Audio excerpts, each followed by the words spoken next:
Welcome to Cognitive Dose. We are here, as always, curing blind spots and shattering cognitive bias. And welcome to the debate. Today, we're dissecting a text that has achieved, well, basically a near mythic status in the business world. It's essentially the Bible of Silicon Valley. We are looking at high output management by the late, legendary CEO of Intel, Andrew S. Grove.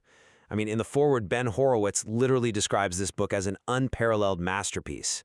He says it actually teaches leaders how to be great.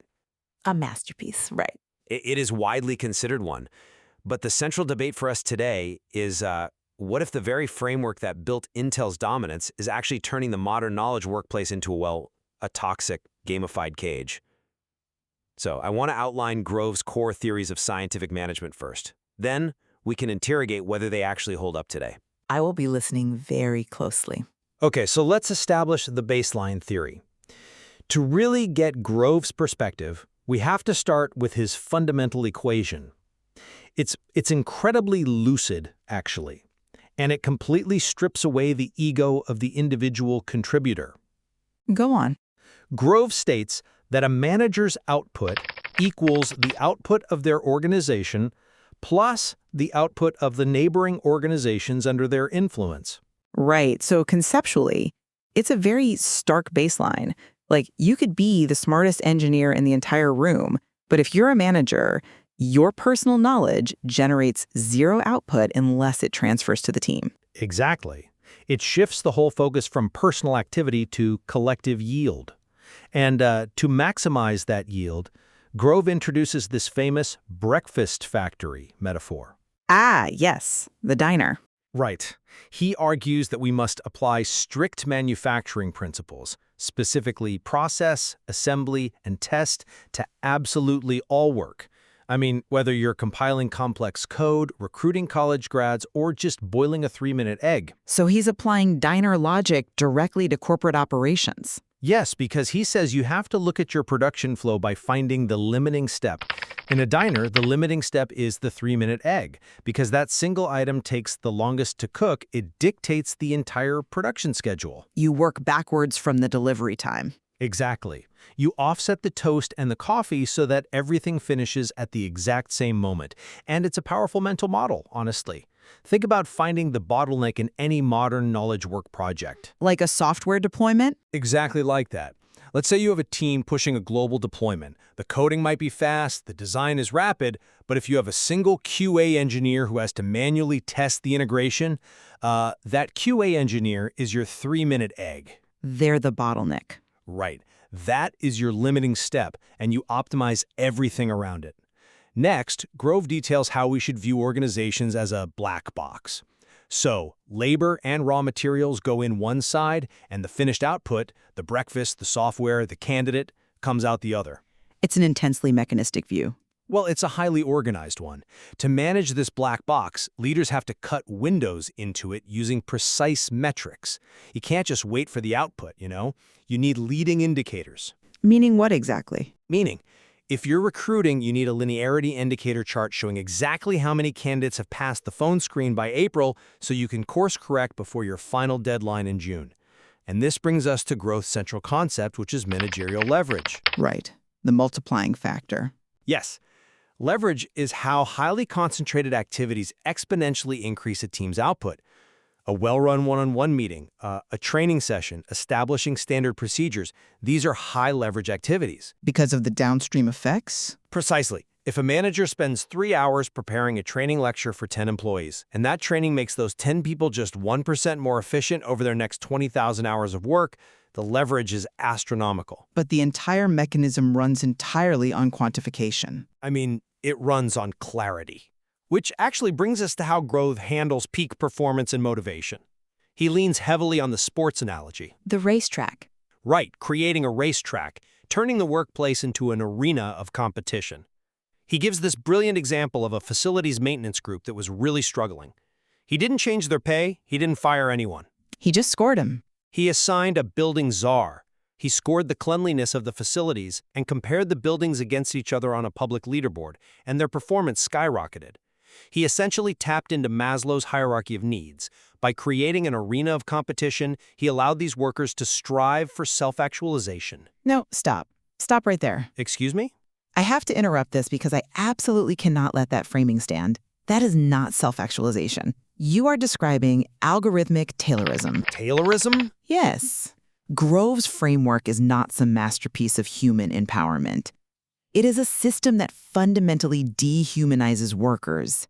He is just taking 19th century scientific management, literally factory floor stopwatch tracking, and applying it to human intellect. He treats human beings as interchangeable factory resources to be optimized. Look, that is a severe mischaracterization of his intent. He is simply applying rigor to ambiguous work. No, look at the actual mechanics of what you just praised. By turning everything into a quantifiable racetrack, Grove's hyperfixation on measurement systematically triggers Goodhart's law and Campbell's law. Which are... Let's define the mechanisms. Goodhart's law states that when a measure becomes a target, it ceases to be a good measure. Campbell's law goes even further. It says the more any quantitative social indicator is used for decision-making, the more subject it will be to corruption pressures. Okay, but... When you turn a human process into a digital sweatshop, where survival depends entirely on hitting leading indicators via OKRs, you completely destroy intrinsic motivation. That implies people inevitably cheat the system, though. Grove isn't advocating for blind metrics. It doesn't imply cheating. It guarantees perverse incentives. Let me give you a specific, devastating example of how this plays out when applied to human services. Okay. Imagine applying Grove's rigid indicator targets to a mental health crisis center. The managers decide to measure output by tracking successful suicide interventions. What happens under the pressures of Goodhart's and Campbell's laws? Well, they track the numbers. No, the employees, who are desperate to survive this extrinsic point-scoring system, start over-intervening. They begin classifying minor, non-lethal distress calls as severe suicide risks just so they can log an intervention. Oh, wow. Yes, they actively traumatize people by escalating situations unnecessarily, ethically compromising themselves and the patients merely to satisfy the algorithm. That is what happens when you treat human behavior like a continuous egg boiler. But wait, Grove explicitly warns against exactly this kind of single metric blindness. You're ignoring a massive component of the text here. Am I? Yes, he mandates what he calls paired indicators. He knows that if you only measure one thing, people will over-optimize it. So you measure both the effect and the counter effect. Which solves nothing. It solves the exact problem you just mentioned. If you measure the quantity of accounts payable vouchers processed, he says you must pair it with the number of errors found. If you measure the speed of a software deployment, you pair it with the bug report rate. You measure quantity and quality simultaneously to prevent those perverse incentives. I reject that defense completely. Paired indicators do not solve the underlying problem of dehumanization. They just build a more complex cage. A cage? Yes. Instead of a worker running on one treadmill, you force them to juggle on a treadmill. It accelerates burnout without addressing the fundamental reality that you are still reducing their entire professional existence to throughput formulas. You are asking them to play a rigged game. It's not a rigged game, it's an accountable one. And if we move away from the metrics for a second, look at how Grove handles unpredictable environments. His entire philosophy isn't just about rigid measurement. Isn't it? Let's dismantle the scientific rigor of this so-called predictive operating model then. Go ahead. Grove builds this entire philosophy on forecasting and manufacturing metaphors. In the breakfast factory, once you upgrade to the continuous egg boiler, you're building to forecast, not to order. You trade flexibility for massive scale. But in modern dynamic markets, this model is structurally obsolete. Obsolete? Are you serious? It built the semiconductor industry. And it fundamentally fails when applied to modern knowledge work. There is a massive speed mismatch between Grove's theory and reality. How so? When you rely on archaic manufacturing metaphors, where you forecast orders, wait for stage-gated inspections, and require hierarchical approvals to clear a product to the next phase, you create a bureaucratic nightmare. Well, structure is required at scale. Modern management science proves that applying this stage-gated scientific management to complex software environments actively paralyzes execution. It destroys the fast feedback loops vital for innovation. You end up with stale information and engineers waiting weeks for a committee to approve a decision that should take 10 minutes. Okay, but Grove addresses the unpredictability of the market directly. He does not demand absolute rigidity. He explicitly tells managers that they must plan the way a fire department plans. A fire department. Yes, a fire department doesn't know exactly where the next fire will be, but they shape an energetic, efficient team capable of responding to the unanticipated. He explicitly advises building slack into schedules and carrying an inventory of discretionary projects to smooth out the workflow. That is a structural illusion. You cannot staple a fire department onto a continuous egg boiler and call it agile. It is functionally impossible. Why not? You cannot have a fundamentally rigid manufacturing bureaucracy, one driven by rigid management by objective quotas and annual planning cycles, and pretend it can react like a startup just because you scheduled 10% slack. Look at Grove's own solution for large companies, matrix management, right? Dual reporting. Right, the hybrid organization. A mix of mission-oriented branches and functional corporate departments. It's standard practice everywhere now. And it generates immense transaction load. A manager in Division A reports to their general manager, but also to a peer group council. The friction this creates is catastrophic. But that friction forces better decisions. The negotiations, the intense competition for centralized resources, the ambiguity of who actually owns the decision, it chokes the work. This is the exact speed mismatch I'm talking about. Grove tries to fix the rigidity of the factory by adding more layers of bureaucracy, which just grinds the gears to a halt. He acknowledges the ambiguity. He openly says people don't always like matrix management, but his counter to that friction is corporate culture. Culture, right. Yes, he argues that to make dual reporting work, you need a strong culture based on trust. You surrender individual decision-making to the peer group for the greater good of the organization. He uses the analogy of taking a vacation with another couple. You lose some freedom, but you go along because you trust them and the collective experience is better. A vacation with another couple? Let's talk about the profound cultural blindness propping up the reverence for this book. Cultural blindness? Yes, the entire cult status of high-output management rests on a foundation of survivor bias and false casuality. Grove attributes Intel's historic success, including its famous pivot from memory chips to microprocessors, to his rigorous, factory-minded middle management. Which Ben Horowitz literally calls the greatest transformation in the history of business. Horowitz is selling the myth. Let's look at the actual economic mechanics. In Intel's earliest years, they had practically the whole market to themselves.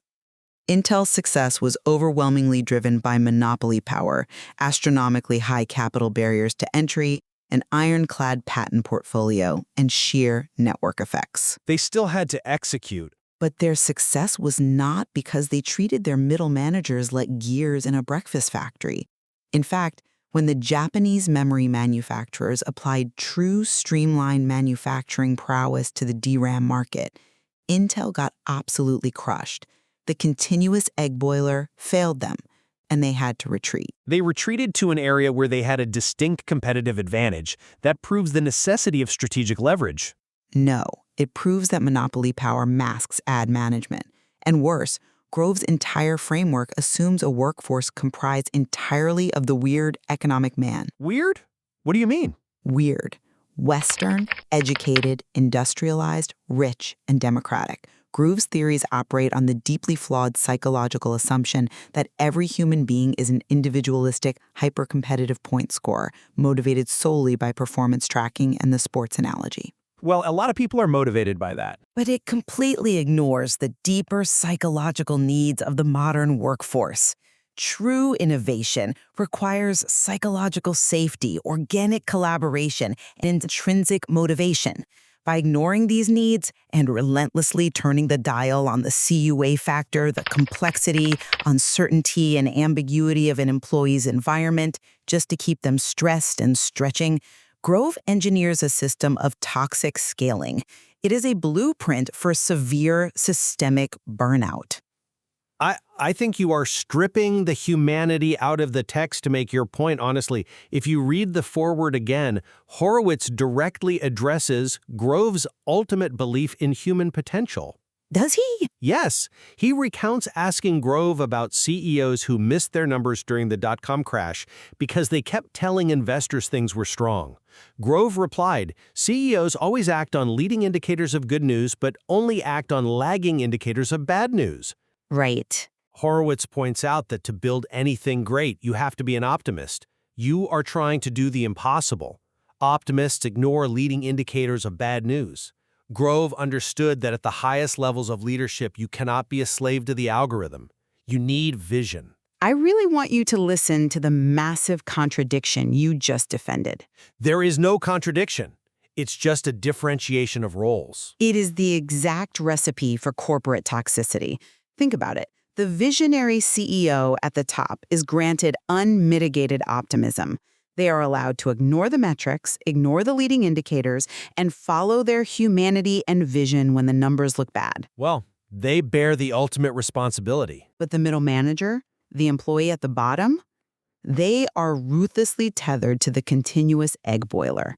They are punished algorithmically if their paired indicators slip by a single percentage point. They do not get the benefit of optimism or humanity. They are reduced to throughput calculations, unmitigated optimism, and reality distortion at the top, combined with algorithmic output-driven punishment at the bottom. That is not a masterpiece of organizational design. That is a hierarchical trap that burns out the foundation to elevate the executives. Honestly, I don't know how to reconcile that. You can't. When you put it that way, looking at the structural division between how the top is treated versus the bottom, I mean, the entire foundation just looks like a gilded cage. I'm struggling to see a way out of that contradiction. It seems like the very metrics meant to create clarity are precisely what trap the workforce. There isn't a way out of it. The myth of the breakfast factory is shattered.